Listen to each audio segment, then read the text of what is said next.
Pioneers used to entertain themselves by telling scary stories. At night, they might gather in somebody's cabin or around a fire and see who could scare the others the most. Some girls and boys in my town do the same thing today. They get together at somebody's house and they turn out the lights and eat popcorn and scare one another half to death. Telling scary stories is something people have done for thousands of years, for most of us like being scared in that way. Since there isn't any danger, we think it's fun. There are a great many scary stories to tell. There are ghost stories. There are tales of witches, devils, boogeymen, zombies, and vampires. Hello BSS, welcome back to my channel, or if you are new here then just welcome. Hi, my name is Brenda. I do mostly paranormal videos here on my channel, so if that is something that you are interested in, please consider subscribing down below and turn on your post notifications so you do not miss another video like this one. And now before I do get started with the video, I just wanted to say something really quickly. So if you don't want to hear anything of just me talking, go ahead and skip to the timestamp that I put down here on YouTube itself. Oh my god, you guys, I'm filming this really early in the morning because I had the time and I woke up early and I have the room to myself because I had told you guys that I had a really busy weekend. I didn't have a video for this week, but I am pulling through and I'm making a quick video before I have to go to work in like an hour and a half. So it took me a really long time to set up and get ready for filming. So here is the video. So I didn't have anything planned out, so I was like, okay, I'm gonna read some more stories from the book Scary Stories to Tell in the Dark. So I hope that you guys enjoy this. So this is like actual sleepover vibes because I'm barefaced. I just got out of the shower. I'm in like my comfy clothes, and so this is like actual sleepover vibes where me and you together, we're telling scary stories in my room, and we have like all the spooky lights on. Okay, so I'm setting up the vibe here for you guys. But yeah, so I'm filming this at like 9 in the morning. I had to take my sister early to work this morning, so I had time. But we are going to read some scary stories from Scary Stories to Tell in the Dark. So let's go ahead and get into today's video. Okay, and then one other thing, I am going to read as many stories as I can from the book because I know that you guys have, a few of you have told me that you prefer longer videos, but it doesn't really show in my insights that that is the case. If anything, the shorter the video, the more that it gets watched, I guess, because I'll have like a 25-minute video and then my analytics will say that people were only watching for like 10 minutes, so that's like only half of the videos. So I would love as much feedback as to whether you guys like longer videos or shorter videos. Just the more that I know, the better. Okay, story number 1 is The Big Toe. Now this one is not the scariest one in this book, but I think you guys will still enjoy it. A boy was digging at the edge of the garden when he saw a big toe. He tried to pick it up, but it was stuck to something. So he gave it a good hard jerk, and it came off in his hand. Then he heard something groan and scamper away. The boy took the toe into the kitchen and showed it to his mother. "It looks nice and plump," she said. "I'll put it in the soup and we'll have it for supper." That night, his father carved the toe into 3 pieces, and they each had a piece. Then they did the dishes, and when it got dark, they went to bed. The boy fell asleep almost at once, but in the middle of the night, a sound awakened him. It was something out in the street. It was a voice, and it was calling to him. "Where is my toe?" It groaned. When the boy heard that, he got very scared, but he thought, "It doesn't know where I am. It will never find me." Then he heard the voice once more, only now it was closer. "Where is my toe?" It groaned. The boy pulled the blankets over his head and closed his eyes. "I'll go to sleep," he thought. "When I wake up, it will be gone." But soon he heard the back door open, and again he heard the voice. Where is my toe? Then the boy heard footsteps move through the kitchen into the dining room, into the living room, into the front hall. Then slowly they climbed the stairs. Closer and closer they came. Soon they were in the upstairs hall. Now they were outside his door. Where is my toe? The voice groaned. His door opened. Shaking with fear, he listened as the footsteps slowly moved through the dark toward his bed.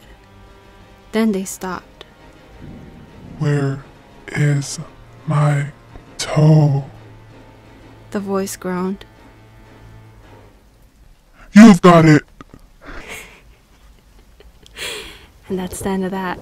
There's an alternative ending, it says on here. It says, when the boy hears the voice calling for its toe, he finds a strange-looking creature up inside the chimney. The boy is so frightened, he can't move. He just stands there and stares at it. Finally, he asks, What you got such big eyes for? And the creature answers, To look through and through. What you got such big claws for? To scratch up your grave. What you got such a big mouth for? To swallow you whole. What you got such sharp teeth for? To chomp your bones. That's funny. Why are we asking this many questions? If you're so scared, just stop asking questions and run away. Okay, let me look for another story I haven't done. This one is a shorter one, and it's called What Do You Come For?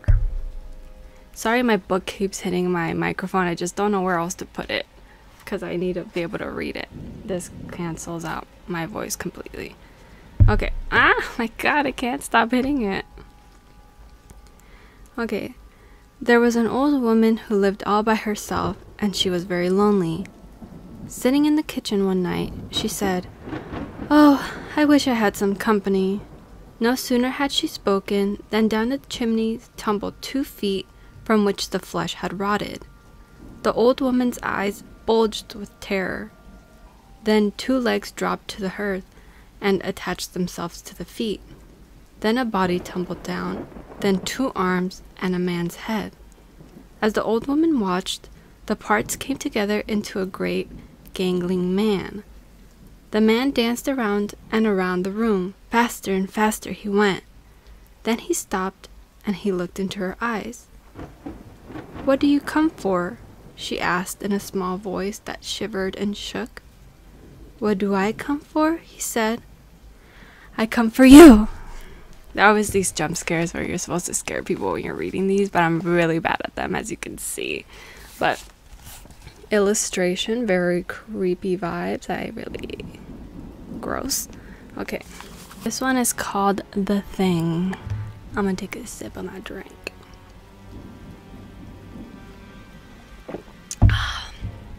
I'm drinking Herbalife tea. Okay. Ted Martin and Sam Miller were good friends. They spent a lot of time together. On this particular night, they were sitting on a fence near the post office, talking about one thing and another. There was a field of turnips across the road.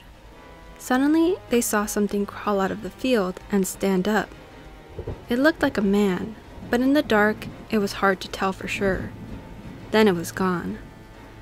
But soon it appeared again. It walked halfway across the road, then it turned around and went back into the field. Then it came out a 3rd time and started toward them. By now, Ted and Sam were scared, and they started running. But when they finally stopped, they decided they were being foolish. They weren't sure what had scared them, so they decided to go back and get a better look. Pretty soon they saw it, for it was coming to meet them. It was wearing black pants, a white shirt, and black suspenders. Sam said, "I'm going to try and touch it, then I'll know if it's real." He walked up to it and peered into its face. It had bright, penetrating eyes sunk deep in its head. It looked like a skeleton. Ted took one look and screamed, and again he and Sam ran, but this time the skeleton followed them. When they got to Ted's house, they stood in the doorway and watched it. It stayed out in the road for a while, then it disappeared. A year later, Ted got sick and died. Toward the end, Sam sat up with him every night. The night Ted died, Sam said he looked just like the skeleton. Ooh, that one was creepy. I like that one. Here's the illustration.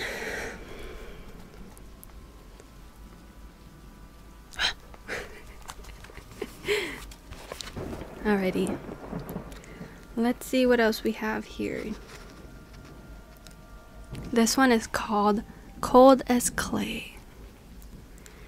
A farmer had a daughter for whom he cared more than anything on earth.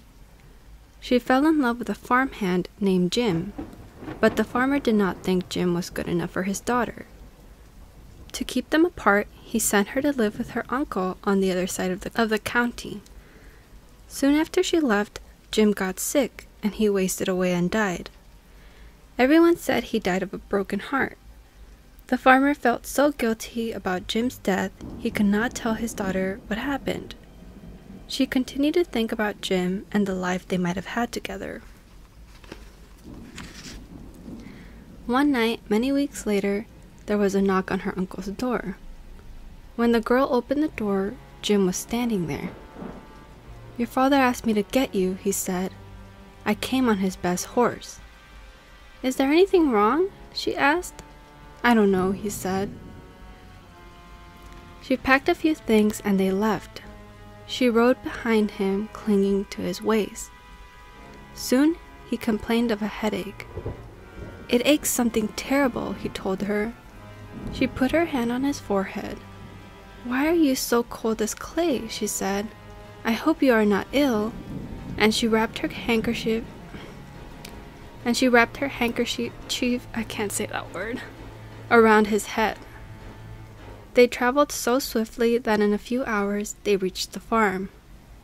The girl quickly dismounted and knocked on the door.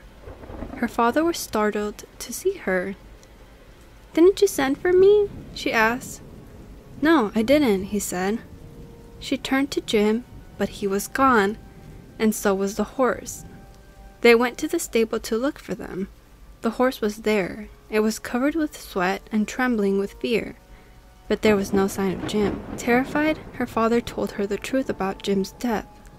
Then quickly he went to see Jim's parents.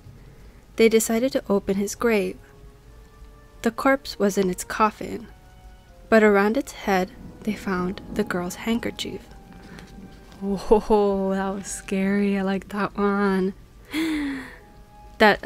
It's not the same thing at all, but it kind of reminds me of my uncle's story, or my mom's uncle's story, about when he gave that girl a ride on the horse, and the horse was like freaking out, and then later she disappeared. So scary. And now I'll show you the illustration of the corpse in the coffin. You see that? Ooh, spooky. I really like that story. I don't think I had ever read that one from this book, because I would skip a lot when I was younger. You guys know how much I hate this illustration. Bitch always takes the L. I always forget where I literally got shivers down my entire body. I hated that. Okay. Damn, I'm actually getting kind of scared over here. Are you guys getting scared? I'm getting scared. I wonder, the hearse song, how does the little melody go? I forgot how it goes. For some reason I keep thinking of if you go out in the woods today. I don't know why I'm thinking of that one, but there's the hearse song. I just don't know what the melody is supposed to be for it. Okay, this one is called A New Horse. Two farmhands shared a room. One slept at the back of the room, the other slept near the door. After a while, the one who slept near the door began to feel very tired early in the day. His friend asked what was wrong. "An awful thing happens every night," he said. "A witch turns me into a horse and rides me all over the countryside." "I'll sleep in your bed tonight," his friend said. "We'll see what happens to me." How is he just taking this so, lightly? His friend just told him, he's like, "Oh, yeah, cool." Anyway, about midnight, an old woman who lived nearby came into the room. She mumbled some strange words over the farmhand, and he found he couldn't move. Then she slipped a bridle on him, and he turned into a horse. The next thing he knew, she was riding him across the field at breakneck speed, beating him to make him go even faster. Soon they came to a house where a party was going on. There was a lot of music and dancing. They were having a big time inside. She hitched him to a fence and went in. While she was gone, the farmhand rubbed against the fence until the bridle came off, and he turned back into a human being. Then he went into the house and found the witch. He spoke those strange words over her, and with the bridle he turned her into a horse. Then he rode her to a blacksmith and had her fitted with horseshoes. After that, he rode her to the farm where she lived. "I have a pretty good filly here," he told her husband, "but I need a stronger horse. Would you like to trade?" The old man looked her over, and he said he would do it. So they picked out another horse, and the farmhand rode away. Her husband led his new horse to the barn. He took off the bridle and went to hang it up. But when he came back, the new horse was gone. Instead, there stood his wife with horseshoes nailed to her hands and feet. Oh my god, that is awful. That's so scary. But that's what you get for turning people into horses and riding them. Now she's got what do you call them? Horseshoes nailed to her hands and feet. Oh god, that's gross. Let's see if this one is a good one, because I don't think I've ever read this one either. It was probably one of those stories that I was like, this one's kind of lame. Okay, this one's called Alligators. It says, a young woman in town married a man from another part of the country. He was a nice fellow, and they got along pretty well together. There was only one problem. Every night he'd go swimming in the river. Sometimes he would be gone all night long, and she would complain about how lonely she was. This couple had 2 young sons. As soon as the boys could walk, their father began to teach them how to swim. And when they got to be old enough, he took them swimming in the river at night. Often they would stay there all night long, and the young woman would stay home all by herself. After a while, she began to act in a strange way. At least that is what the neighbors said. She told them that her husband was turning into an alligator, and that he was trying to turn the boys into alligators. Everybody told her there was nothing wrong with a man taking his son swimming. That was a natural thing to do. And when it came to alligators, there just weren't any nearby. Everybody knew that. Early one morning, the young woman came running into town from the direction of the river. She was soaking wet. She said a big alligator and 2 little alligators had pulled her in and had tried to get her to eat a raw fish. They were her husband and her sons, she said, and they wanted her to live with them, but she had gotten away. Her doctor decided she had lost her mind, and he had her put in the hospital for a while. After that, nobody saw her husband and the boys again. They just disappeared. But now and then, a fisherman would tell about seeing alligators in the river at night. Usually it was 1 big alligator and 2 small ones, but people said they were just making it up. Everybody knows there aren't any alligators around here. Ah, that's so creepy. Yeah, maybe that's why I skipped it. Not the scariest, but kind of interesting. Okay, and the last one that I'm gonna read is called Room for One More. A man named Joseph Blackwell came to Philadelphia on a business trip. He stayed with friends in the big house they owned outside the city. That night they had a good time visiting, but when Blackwell went to bed, he tossed and turned and couldn't sleep. Sometime during the night, he heard a car turn into the driveway. He went to the window to see who was arriving at such a late hour. In the moonlight, he saw a long, black hearse filled with people. The driver of the hearse looked up at him. When Blackwell saw his queer, hideous face, he shuddered. The driver called to him, "There's room for one more." Then he waited for a minute or two and he drove off. In the morning, Blackwell told his friends what had happened. "You were dreaming," they said. "I must have been," he said, "but it didn't seem like a dream." After breakfast, he went into Philadelphia. He spent the day high above the city in one of the new office buildings there. Late in the afternoon, he was waiting for an elevator to take him back down to the street. But when it arrived, it was very crowded. One of the passengers looked out and called to him, "There's room for one more." He said it was the driver of the hearse. "No thanks," said Blackwell. "I'll get the next one." The doors closed and the elevator started down. There was shrieking and screaming, then the sound of a crash. The elevator had fallen to the bottom of the shaft. Everyone aboard was killed.